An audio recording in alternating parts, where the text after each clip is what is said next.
Chennai கோடப்பாக்கத்தில் Punjab national வங்கியில் திடீரென தீ விபத்து ஏற்பட்டுள்ளது. தீயை அணைக்கும் பணியில் தீயணைப்புத் துறையினர் தீவிரமாக ஈடுபட்டு வருவதால் அப்பகுதி பரபரப்பாக காணப்படுகிறது. கூடுதல் விவரங்களை செய்தியாளர் சிவக்குமார் வழங்க கேட்கலாம். வணக்கம் சிவக்குமார், இந்த விபத்து எவ்வாறு நேர்ந்தது? கூடுதல் விவரங்கள் என்ன?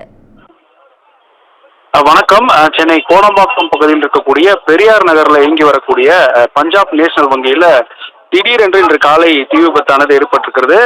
கடந்த ஒரு மணி நேரத்திற்கு முன்பாக இந்த தீ விபத்து ஏற்பட்டிருக்கும் என்று எதிர்பார்க்கப்பட்ட நிலையில அருகில் இருக்கக்கூடிய பொதுமக்கள் உடனடியாக தீயணைப்பு வீரர்களை அழைத்து தீயணைப்பு வீரர்கள் தற்போது தீயினை அணைக்கும் பணியில் ஈடுபட்டு வந்துட்டு இருக்காங்க. சுமார் 10க்கும் மேற்பட்ட தீயணைப்பு வீரர்கள் ஒரு தீயணைப்பு வாகனத்துடன் தொடர்ந்து இந்த தீயினை அணைக்கும் பணியில ஈடுபட்டு வந்துட்டு இருக்காங்க.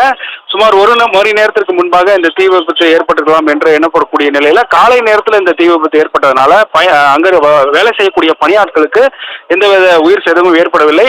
ஏன்னா அலுவலகத்துல யாரும் இல்லாத நேரத்தில் இந்த தீ விபத்தான ஏற்பட்டிருக்கிறது.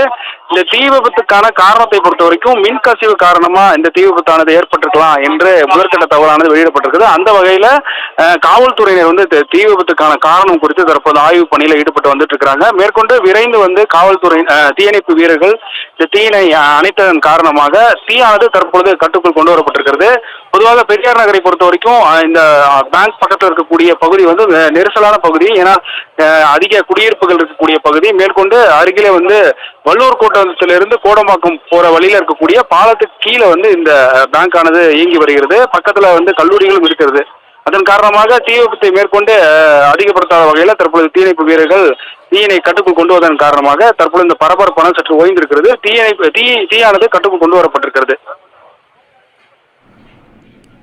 கூடுதல் விவரங்களுக்கு நன்றி சிவக்குமார்.